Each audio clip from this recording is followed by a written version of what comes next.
Afg'oniston zamon xabarlari.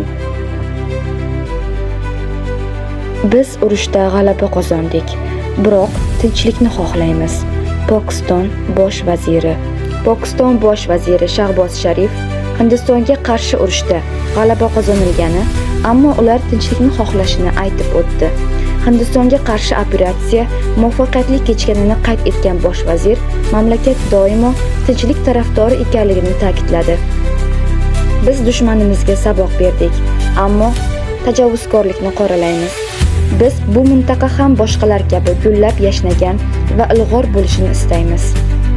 Bosh vazir Hindiston qizil chiziqni kesib o'tganini va Pokistonning xalqaro tergov taklifini rad etganini ta'kidladi. Uning ta'kidlashicha, aynan shuning uchun 9-maydan 10-mayga o'tar kechasi o'z qo'mondonlari bilan muzokaralar chog'ida qarama-qarshi tomonga zaruriy javob berishga qaror qilingan, deb yozadi Daryo.uz.